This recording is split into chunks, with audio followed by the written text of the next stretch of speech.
김승원 의원이 경기도당 위원장이 됐습니다. 예, 그 페이스북 가서 보니까 내가 생각하는 거랑 좀 비슷한 데가 있어서 소개합니다. 저는 판사 출신입니다.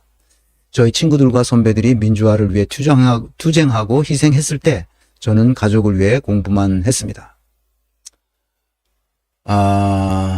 그러니까 그 어머니가 상당히 여러 가지 질병으로 아파서 고생을 많이 하실 때 그 아버지가 그걸 다 낫게 하려고 굉장히 고생을 많이 하셨다는 얘기가 이 앞에 써 있고 그런 얘기입니다. 그래서 민주화 운동을 하신 분들께 항상 빚진 마음 부채의식이 있습니다. 이재명 대표님처럼 고 노무현 대통령님처럼 변호사로서 편한 길을 갈 수 있었음에도 시민을 위해 우리나라의 민주주의를 위해 투쟁하시는 분들에게는 저희 모든 것을 바치겠다고 항상 각오하고 있었습니다. 그래서 제가 국회의원으로서도 검찰개혁의 족벌 언론인 조선일보와의 싸움에 마다하지 않고 제일 선봉에 섰던 것입니다. 그 초심을 잃지 않고 경기도당 위원장으로서 검찰개혁과 족벌 언론 개혁에 맨 앞장서도록 하겠습니다. 이것도 그 페이스북에 이거는 이제 도당 위원장 인사말 되고 나서 인사말이고 그건 페이스북에다 이걸 올렸습니다. 존경하는 당원 동지 여러분, 뜨거운 성원에 진심으로 감사드립니다. 당원 여러분께서 보내주신 지지를 당원 여러분이 진정한 승리로 만들겠습니다. 바로 지금부터 당원 중심 정당, 당원 주권 시대로 향하겠습니다. 당원 중심 정당. 뭐 당연한 건데 이게 그냥 캐치프레이가 된 거예요. 빨리 당원 주권 시대로 가야 됩니다. 당원이 주인이 되는 거예요. 그 정당에는. 국가에는 국민이 주인이 되는 것처럼. 그래서 내가 그놈 정신이 굉장히 중요하다고 말하는 겁니다. 당원을 무시하다니 뭐 천원 당원이라는 둥 무슨 개소리 한 놈이 그 김종민이 아니야? 그 친문 세력 이 흐바리 같은 놈들.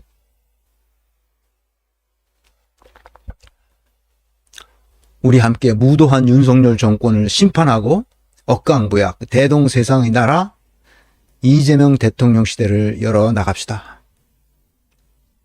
참 내가 그래서 김승원을 이제 앞으로 눈여겨 보려고 합니다. 얼마나 시민들을 위해서 당원들을 위해서 일을 잘하는지 보려고 합니다. 내가 민영배 의원을 보기 시작한 거는 탈당할 때부터예요. 탈당. 왜 탈당하지? 탈당의 정치. 왜 탈당하지, 이 사람이? 이거 탈당이 보통이 아닌데. 탈당하면 입당하는 게 굉장히 어렵거든요. 다시 입당하는 게. 일반 당원들이 뭐 탈당했다는 1년 지나면 뭐 다시 입당하는 거 아무렇지도 않지만 국회의원이 탈당했다가 다시 들어가는 거는 보통 일이 아닙니다. 그건 쉽지 않아요. 그런데 즉각 탈당하죠. 그래서 내가 이 사람 뭐지?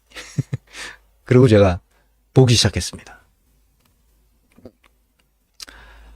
지난 토요일 날 건강한 민주주의 네트워크 건민네 IT 자봉단이 모였습니다. 그래서 제가 한번 같이 만나서 얘기를 좀 하자고 했죠. 그러니까 오른쪽에 유진호 선생이 있고요. 그다음에 박성근 선생님이 있는데 예전에 오프라인 강의를 어디죠? 거가 마포인가? 마포죠. 마포에서 오프라인 강의할 때 다 오신 분이라 초면은 아닌데 대전에서 올라오셨어요. 그리고 제 왼쪽에 김준환 선생은 호적으로는 저하고 동갑입니다. 그런데 다 소프트웨어 엔지니어로서 활동을 하고 있고 해오신 분이고 그렇습니다. 그러니까 김준환 선생님은 은퇴하신 분인데 소프트웨어 엔지니어니까 뭐 바쁘죠. 은퇴해도 뭐 저보다는 훨씬 더 다들 바쁜 분들인데 하여튼 저녁 식사를 같이 하고 찻집에 앉아서 같이 그 홈페이지 만드는 거 그거를 의논했습니다. 김준환 선생님 같은 경우는 은퇴했지만 뭡니까 이제 나이 칠순이 돼가지고 은퇴했음에도 뭐 미국에 또 그 곧바로 2주간 다녀와야 되고 하여튼 다들 바쁜 사람이야. 좌우지간 바쁜 사람이야. 그런데 제가 이렇게 만나서 얘기할 수 있게 됐습니다. 그래서 제가 그랬죠. 저는 뭐 모르니까 이 소프트웨어 엔지니어링 어떻게 해서 홈페이지 그냥 만들면 되는 거 아니에요? 이랬죠. 홈페이지를 만들면 되는 거 아닌가요? 그랬어요. 그랬더니 우리 김준환 선생님이 이렇게 얘기하죠. 맞아요. 만들면 되죠. 모르는 사람이 보면 모든 게 간단해 보여요. 맞아요. 그렇죠. 그러니까 성취해축 모형을 내가 이렇게 가르쳤더니 그 개념들을 다 듣고 그걸 가지고 막 써먹는 걸 내보면서 와, 이렇게 잘못 오용될 수도 있구나 하는 거죠. 이건 그냥 쓰면 되는데 이거는 작동을 해야 되잖아요. 작동을. 소프트웨어는 작동이 돼야 되니까. 그러니까 무식하면 용감하다 그 말이죠. 그래서 나중에 쭉 얘기를 같이 다 했어요. 그래서 이제 내가 물어보고 싶은 것도 묻고, 내가 하고 싶은 걸 얘기한 거죠. 그러니까 이제 소프트웨어 엔지니어들이 이제 저에게 대답을 해준 걸 다 듣고 내가 어느 정도 파악을 했어요. 그래서 이분들에게 아니 이게 조직 설계하고 똑같은 거네. 조직 설계를 하는 거, 내가 조직 설계를 하잖아요. 직무 분석을 해서 직무 설계를 하고 조직 설계하고 똑같은 그런, 뭐 똑같진 않지만 거의 비슷하게 이 컨셉이 잡히더라고요. 그래서 조직 설계가 똑같다고 그랬더니 아마 그럴 거라고 이분들이 그렇게 얘기합니다. 맨 처음에 플랫폼을 만들어야죠. 우리가 어떻게 할 것인지 플랫폼을 만들어서 이제 급한 대로 빨리 만들 수 있는 모듈들을 만들어서 그 모듈에 들어갈 여러 가지 그 구성 요소들이죠. 독일어로는 그걸 베슈탄타일이라고 그러는데 이 컴포넌트를 이제 만들어 가지고 컴포넌트들이 모듈에서 네트워크로, 플랫폼에서 네트워크로 작동할 수 있도록 만들고 그 플랫폼의 다른 플랫폼이나 다른 모듈들하고도 항상 이렇게 인터오퍼러빌리티가 있도록 하는 거죠. 그게 상호 운용성이라고 그러죠. 상호 운용성이 있도록 만드는 겁니다. 그래서 네트워크가 굉장히 중요하죠. 우리도 네트워크를 한다는 거예요. 건강한 민주주의 네트워크. 이 네트워크를 한다는 것이 다 연결되어 있다는 뜻입니다. 그러니까 네트워크를 만든 다음에 그 네트워크끼리 서로 클러스터가 만들어져서 뭐가 일어나는 거예요? 에코시스템이 만들어지는 거죠. 이제 이렇게 되면 이제 점점 이제 성장해 갈 수 있게 됩니다. 그래서 이걸 만들려면 이 플랫폼을 아주 간단하게라도 정리를 하고 나중에 모듈을 추가할 수 있는 그 플랫폼을 정리해 놓는 게 그렇게 굉장히 중요하죠. 그래서 토요일 날 우리가 얘기한 것은 적어도 이렇게 몇 가지 사용자 방, 유저스 룸이죠. 그러니까 그 사용자 방 기능이 있어야 되고 거기에 이제 자기가 블로그처럼 정보 축적도 하고 거기다 뭐 글도 쓰고 자기가 하고 싶은 걸 그 안에서 할 수 있게 각자의 방, 우리 건민내 회원들의 방, 각자 방 이게 있는 거죠. 그다음에 이 거실로 들어와서 로비나 라운지처럼 그 커뮤니티 기능이 있는 카페와 공지 알림 기능 이런 것들이 다 하도록 그렇게 거기도 가끔 중요한 건 팝업 창도 띄우고 그런 커뮤니티 기능이 있어야 되고 또 중요한 것은 학습 기능이 있어야 됩니다. 우린 이거 배우려고 하는 거니까 학습 기능이 있어야 되고 그래서 이제 제가 이거는 꼭 알아야 되는 거 이런 것들은 문제은행을 만들어서 공지를 하고 그거 가지고 이제 시험을 치도록 그렇게 할 생각을 가지고 있고요. 그래서 그 시험 평가한 결과를 이제 피드백 해주는 그런 기능, 학습 기능이 굉장히 중요합니다. 물론 제 강의 내용이죠. 다 강의한 내용이고 어디서 무슨 이 참고 서적들도 있지만 참고 서적들 다 알려주고 그거는 꼭 좀 읽으시라. 그렇게 하고 이런 경우에 어떤 영양 요소가 발휘된 것이냐. 뭐 이런 왜 그렇게 생각하냐. 이런 문제은행들이 있을 겁니다. 그걸 가지고 이제 왜 문제은행이 있어야 되냐면 처음 오신 분들도 있고 나중에 중간에 오신 분들도 있으니까 똑같은 개념들을 똑같이 이해해야 되기 때문에 그렇습니다.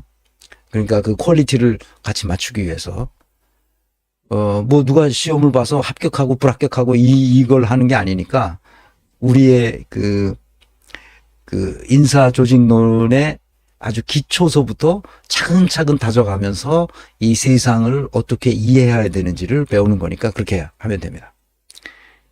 그 다음에 이제 보상 기능이 있어요. 리워드 시스템. 이 인사에서 가장 중요한 건 리워드 시스템이죠. 그러니까 학습하고 또 자기가 그 학습한 내용을 가지고 현실에서 활동하고 그리고 다른 사람에게도 전달한다는 게 이제 그 전도하는 거예요. 다른 사람에게. 더 많은 사람들이 이 개념들을 이해해서 우리 사회가 조금 더 앞으로 전진할 수 있도록 하는 거죠. 그래서 그것에 대한 그 리워드 기능, 보상 기능, 그래서 크레딧도 주고 또 TOG라고 했잖아요. Token of Gratitude, 감사의 표현 이렇게 활동을 해줬으니 고맙습니다 하는 보상 기능도 우리가 만들어서 거기서 다 볼 수 있도록 거기서 다 자기 방에서 내가 어떤 활동을 어떻게 해서 내가 어떤 이 디지털 증서를 받았다는 것을 스스로 볼 수 있도록 그렇게 할 예정입니다. 그 다음에 관리자 기능도 있어야 되고 또 이게 전체가 커지면은 그 기능이 뭡니까? 이 지역 커뮤니티 기능도 있을 수 있도록 하고 그래야 되겠죠. 그 외 기타 등등 이런 기능들을 만들도록 그렇게 했습니다. 그 유진호 선생이 다른 분들 유진호 선생이 보니까 제일 어린 애입니다. 그런데 등치는 제일 커. 등치는 어마어마하게 커. 그래서 위압적이야. 하여튼 이렇게 자원봉사 해주시는 이런 선생님들이 계셔서 천만다행입니다. 그래서 시간은 늦어지지만 이분들이 바쁘신 분들이라 이 시간을 많이 못 내서 그런데 하여튼 뭐 우리가 뭐 한두 달 하고 말 건 아니니까 한 30년을 내다보고 우리 사회를 근본적으로 혁신시키고 완전히 리셋하는 세상이 되도록 그렇게 만들 거니까 30년 동안 할 수 있는 일들을 우리 여기서 자원봉사 해주시는 IT 전문가들이 또 이제 필요하면 다른 분들도 또 이렇게 도와주실 수도 있고 그러겠습니다만 이분들에게 항상 고맙죠. 이분들이 하늘의 축복이 함께 하리라고 생각합니다. 그리고 우리 만나면 뭐 오프라인 할 때 만나면 좀 많이 칭찬도 해주시고 격려도 해주시고 그렇게 하면 좋겠습니다. 내가 할 수 있는 일은 이 고맙다는 이야기 그다음에 우리가 이제 이렇게 보상 기능이 있으니까요. 그 노력한 만큼 활동한 만큼 그거에 대한 보상이 우리 시스템 내에서 이루어질 수 있도록 그렇게 할 예정입니다. 많은 분들 참여해 주시기 바라고요. 그리고 이 권민대에 꼭 가입해서 우리 사회를 근본적으로 바꿀 수 있도록 그렇게 하겠습니다. 고맙습니다. 인사평가를 이렇게 하나하나 이제 그 유능함과 무능함의 특성을 파악하는데 누구는 유능하고 누구는 무능한지 뭐 얼굴 잘 내밀어서 자기 인기 끌고 그렇다고 해서 유능해지지 않습니다. 오늘은 나경원하고 예전에 했던 민영배를 다시 하고 여기 아예 누굽니까? 정봉주는 아예 여기다 넣지도 않았습니다. 여기다 공중에 나오면 안 되는 사람이에요. 왜 그런지를 뒤에서 또 설명하겠습니다.